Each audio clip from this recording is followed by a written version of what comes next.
There have been a series of cross-examination questions, and I'll go specifically when Ms. Shawana Edmond was on the stand last week, I believe last Monday. There was a line of questioning from Mr. Steele regarding the fact that at the time of Donovan Thomas Jr.'s death, that Mr. Williams and Mr. Thomas Jr. were friends. And that has been a point made by Defendant Williams through his counsel on multiple occasions through multiple witnesses. And so what the state realized, especially after the inquiry with Ms. Edmond, that it was important for Mr. Donovan Thomas Sr., who had a different relationship with his son than what the mother had, to talk about the fact that at the time of Mr. Williams' death, they were not that friendly. What Mr. Thomas Sr. will testify to is that in the summer of 2014, all the way probably through about September of 2014, there was a cordial, a good relationship between Mr. Williams, Jeffery Williams, as well as Bryan Birdman Williams. That over the course of the summer, there are some pictures that you have seen in which Mr. Donovan Thomas Jr. had went to both Miami and LA with Mr. Mr. Bryan Williams, and it was a good relationship. However, in the fall of 2014, that relationship changed. And the reason or the catalyst for that change is that Mr. Donovan Thomas Jr. thought that Bryan Birdman Williams was taking artists away from a record label called TIG, which is called Think It's a Game Records. Think It's a Game Records at the time was the record label that Rich Homie Quan belonged to, or the Quantas Lamar. And what Donovan Thomas Jr. began to see or observe, or what he thought, was that Birdman was trying to take Rich Homie Quan from Think It's a Game Records and bring them over to Cash Money Records. And so at that point in time, Mr. Donovan Thomas Jr. would have conversations with Rich Homie Quan about not going over to Cash Money, but staying with TIG Records. In the course of that, Mr. Donovan Thomas Jr. would have conversation with his father about the concerns that he had of Rich Homie Quan possibly going over to Cash Money and not staying with TIG. Why that is important, Your Honor, is because at the time, we believe that Jeffery Williams was either signed to Cash Money or had a management deal with Cash Money, but he had more of a relationship with Bryan Birdman Williams and the Cash Money side of the house. And so there was some conflict with Rich Homie Quan. And so we believe that in the latter part of 2014, what Mr. Donovan Thomas Sr. would testify to is that his son decided to not have as much of a relationship with both Jeffery Williams or Bryan Birdman Williams. And so he began to distance himself from the two of them. There was a specific encounter that he remembers very vividly, which was a video shoot. I believe it was Mr. Jeffery Williams' video shoot. And when Mr. Donovan Thomas Sr. and Mr. Donovan Thomas Jr. went to the video shoot, they saw Mr. Jeffery Williams there, they saw Bryan Williams there, and they saw another TIG artist there. However, the owner of TIG was unaware of this video shoot and was not present. At that moment, both of the Thomases left, and at that point, that's when really the tension or the frustration developed, and he did not want to deal with anything that was not TIG Records.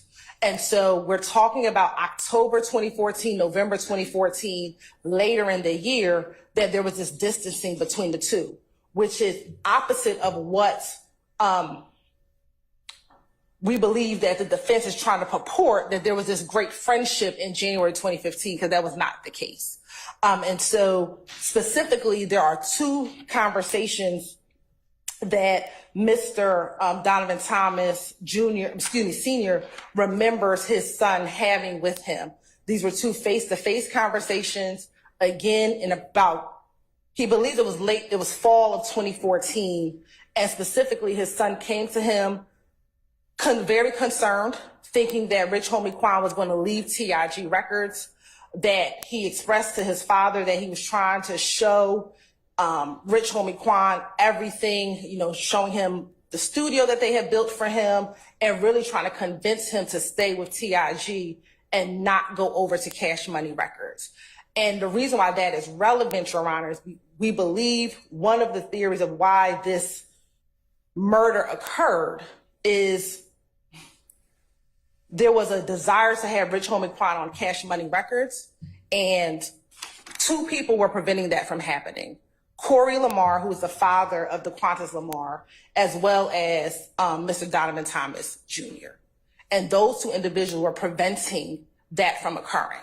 And so these conversations that he was having is not specifically towards Jeffery Williams, but specifically towards his concern with Bryan Birdman trying to steal Rich Homie Quan from TIG and bring him over to Cash Money Records.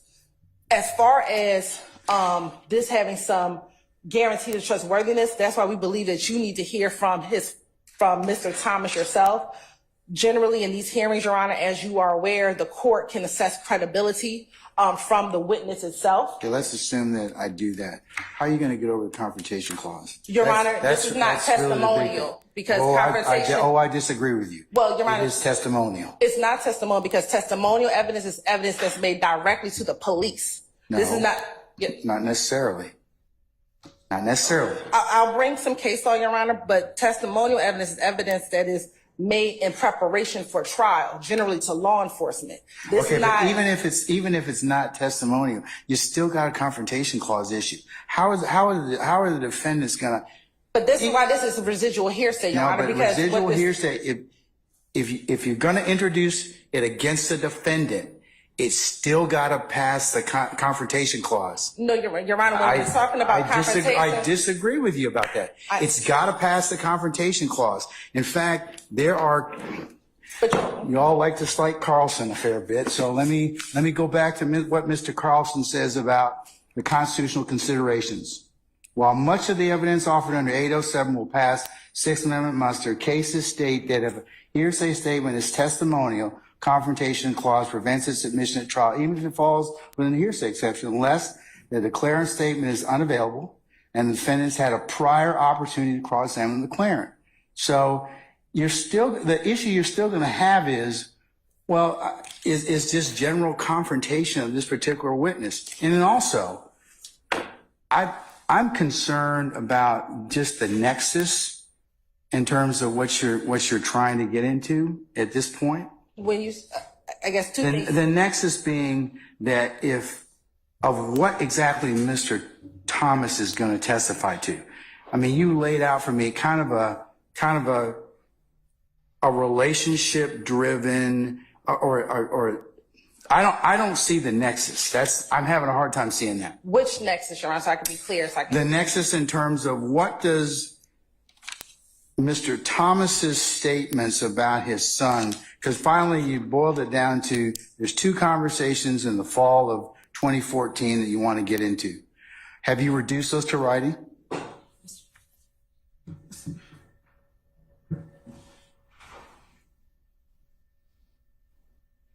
Okay, Your Honor, it's in the summary on page 44 and 45 of Mike Sprinkle's supplemental report that was turned over in discovery.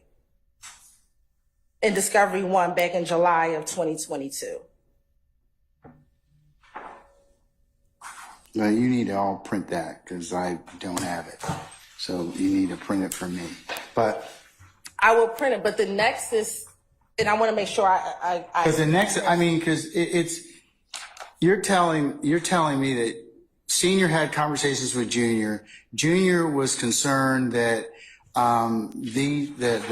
basically there was some pilfering that may have gone on in terms of artists. But what does that have to do with Mr. Williams and any of the other defendants? Specifically Mr. Williams. Mr. Williams and Rich Homie Quan were part of that group called Rich Gang. You've heard about testimony about Rich Gang in here. Yes, I have. And so at that point, Rich Homie Quan was a part of TIG Records. He was not a part of Cash Money. So they were trying, but Mr. Williams was a part of Cash Money. So we have TIG, Rich Homie Quan. You have Mr. Williams either loosely associated or having some more affiliation with Cash Money than Rich Homie Quan. Birdman, who owns Cash Money, is trying to pull Rich Homie Quan over to Cash Money. That is an issue because Mr. Donovan Thomas is trying to keep Rich Homie Quan over to TIG. So there's some conflict, there's some tension there. At the end of the day, if Rich Homie Quan doesn't come over to Cash Money, they can't do everything that they need to do as far as albums, as far as the music, as far as any of those things. And so that can essentially affect, at least we can present that to the jury, what Mr. Williams can do at that time as far as his career, as far as what's going to happen with his career. And there's some tension, there's some conflict because Donovan is trying to keep him on one side and they are trying to pull him over to another side. And there's conflict and there's tension. And what Mr. Donovan Thomas expressed to his father is that he began distancing himself, not just from Birdman, but from Jeffery Williams. The defense has continued to purport that at the time of January 2015, Mr. Donovan Thomas and Mr. Williams were great friends. That is not true. Okay, but you've also... So that's the nexus. So we have to be able to show that there's some conflict there, that we do not believe that in January 2015, they were as close as the defense is trying to purport them to be. That's the defendant's assertion. That's the defendant. And our assertion is that they're not. That's the defendant's assertion, but you've also brought out the fact from numerous witnesses already that there was tension and beef between these particular parties. Not between Donovan Thomas, though. People have talked about, but the person who can speak the best about it is Donovan Thomas Sr. because he had direct conversations with his son about his son's feelings towards these parties at the time of ending in 2014 and early 2015. All right. And what we talked about in testimony is conflict between Lil Wayne and Mr. Williams, not specifically Donovan Thomas. What has been purported, at least the evidence that has come out, is that Donovan Thomas, the assertion that they were friendly at the time in January of 2015. And this is in direct contradiction to that. And if it's not testimonial, what about the 403 consideration? It's certainly, because I do have to balance that if I do find it. So why would you think that this is not highly prejudicial, more than probative?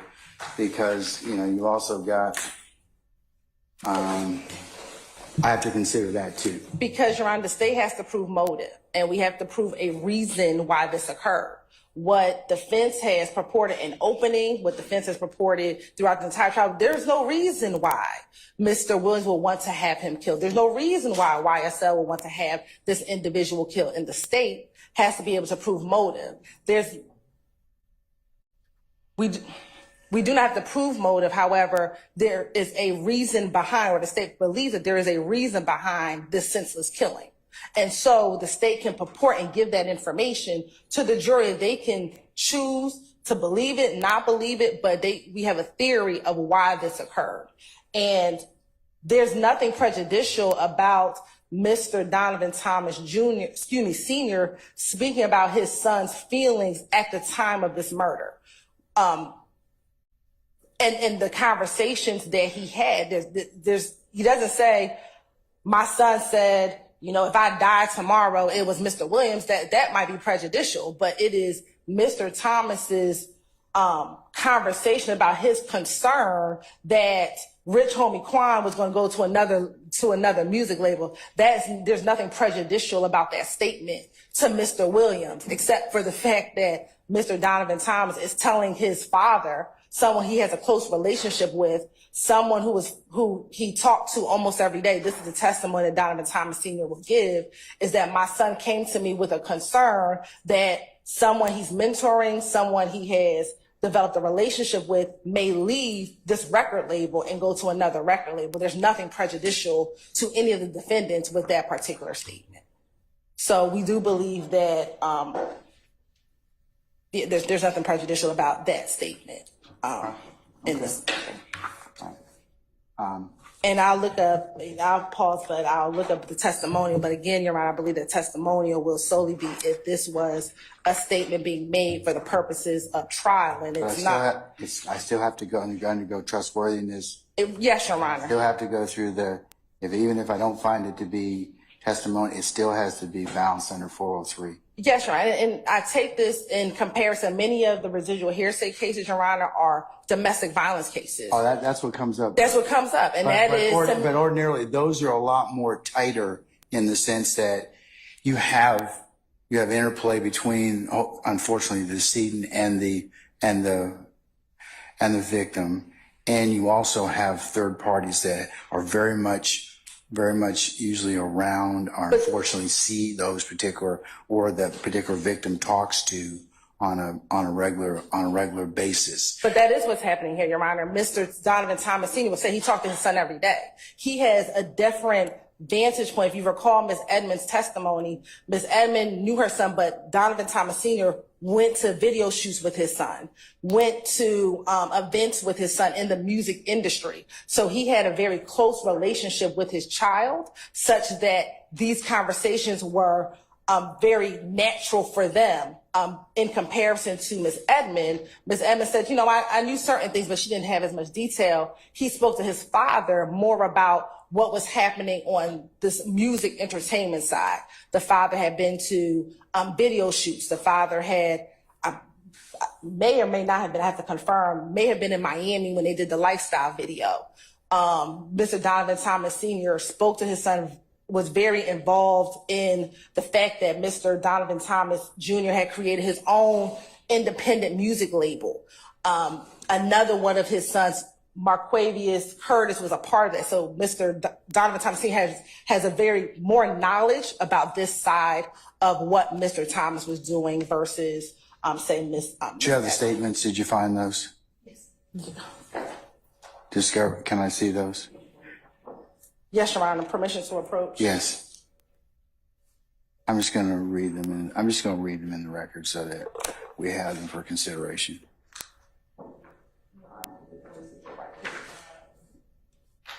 Okay. Yes, Your Honor. It starts at the end of page 44 and turns over to page 45.